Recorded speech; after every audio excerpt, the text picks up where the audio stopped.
All right, we're going to go ahead and open EagleSoft Assistant, which is this little icon down here. You're going to click it. You guys by now have already created your accounts, so go ahead and find your name and log into your account using the password that you set.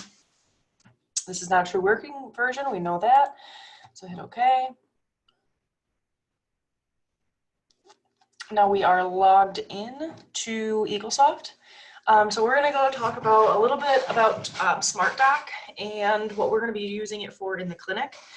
So the most important thing that we're going to use SmartDoc for is we scan in any information the patient gives us. If it's a meds list, a consent form, anything like that they're printing out or they're bringing with that we need to keep, we're going to scan it in, and then we'll have it in the computer, and then you can give the original copy back to the patient.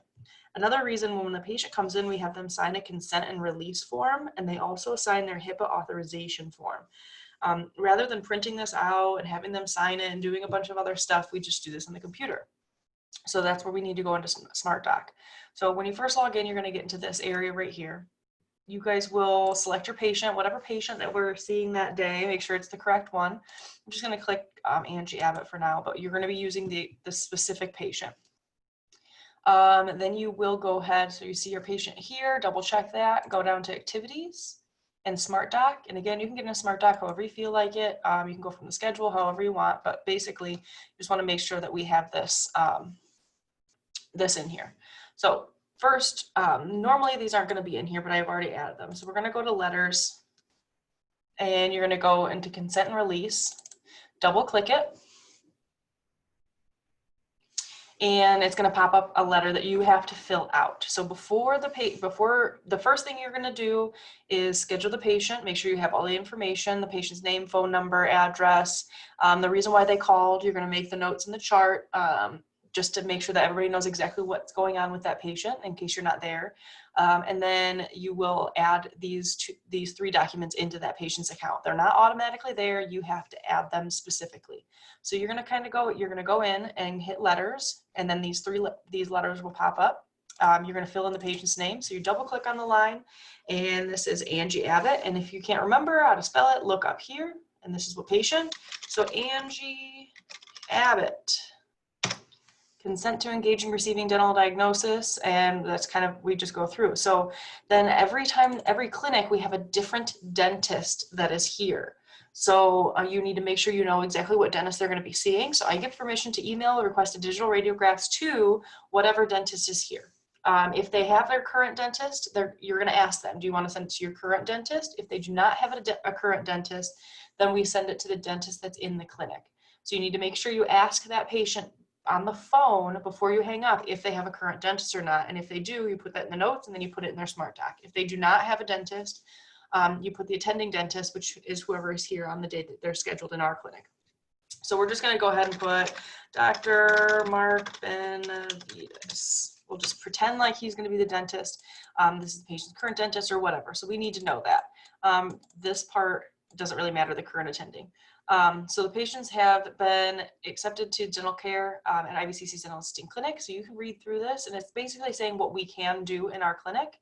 And we can do these certain things in our clinic as well. So I have read and consent to the release. So you guys are going to make sure that you're reading this to the patient. They understand it, and then you are going to have them sign it. So you will click. So you're going to have all this stuff in here ahead of time. You're going to save it. And it's not like, you're going to save it, and it comes up here, consent and release. You're going to check the document group into consent form, and form consent, and then click here, consent, and hit OK. And then you're going to do the same thing for the HIPAA authorization.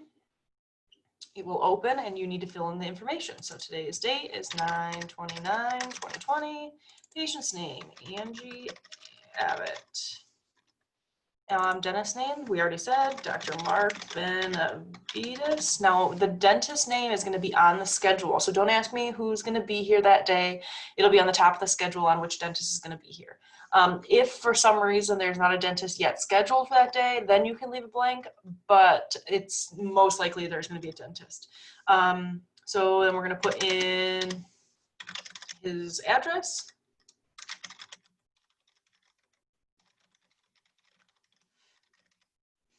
And it has to be complete. So that means address, town, state, zip code. All information provided by you, maintained by ACC. So again, you're going to be reading this to the patient, and you're going to be filling this in only if you want the information to be available to anybody else. So let's say a teenager is coming in with their mother. They can't sign this HIPAA authorization because they're not 18. Then they're going to be signing down here.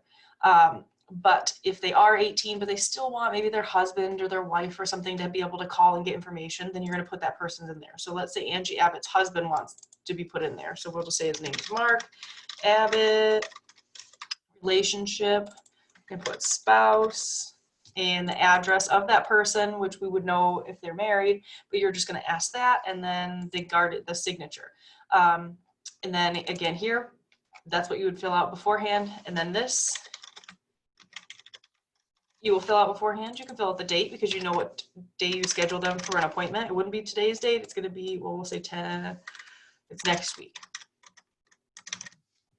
And then if the patient's under 18 years old, you can put the patient's parents' name and address, or name and date if you know that. If not, you leave that blank, so that this form is all ready. So you will go up to here, click the little save button. HIPAA authorization already comes up, and you're going to go down to HIPAA here, and then you're going to click right there, privacy authorization. Save that. Now the next letter is going to be HIPAA notice of privacy practices. You don't have to fill anything out for this, but you need to make sure that you have it in there and saved, because the patient is going to review that, and you're going to have to mark that they've given it to the patient, they've reviewed it, and they understand it. You always ask if they want a copy of it before they leave. So we don't have to fill anything out, so we're going to go ahead and click save again. Go down to HIPAA, and then this is the notice of privacy practices, so that box needs to be checked, and then hit OK. Now I want you to notice, if I went to go in here and save another letter, there was a little box that said private. Never, ever, ever, ever, ever click that box, because then we won't be able to see any of the stuff that's saved. So we saved those 3 letters. We go into recent documents, and we can kind of see in here. I had saved some earlier, so they start at the top, and it is loading. Okay, so we have our stuff that's saved for that specific patient. We don't ever want to click go up here and save, or save as letter or anything like that, because then that will replace this blank letter that you guys fill in for each patient. So only hit this icon here. And then when the patient comes in, then you will have it saved. You click where it says patient signature, just click there. And then there's not an option now because it's not hooked up to my computer in my office, but if you click up this pen right here, it will bring up a signature box, and we have a signature pad that they will use to sign it digitally. So we'll just sign it and hit use. Try and get it so it's kind of nicer, it's saved on there. Try and get it saved on one page in case the patient wants to get this printed out. We have their signature, the date, make sure it's all fixed, and then you're going to hit save. And that way we have their signature and we have all the information that we need. So every single patient, you're going to schedule them, you're going to collect their information, medical history questions, registration questions, name, address, phone number, everything that we need. And then you go in to make your notes, why they called, and then you go into SmartDoc. So there's lots of different things that you need to do before you can be done scheduling that patient. So that is what we do in clinic, and I want you guys to be very comfortable in this and adding those letters because we're going to be doing this a lot. So I'm going to go ahead and exit SmartDoc, file, log off, and exit, yes. And that is the end.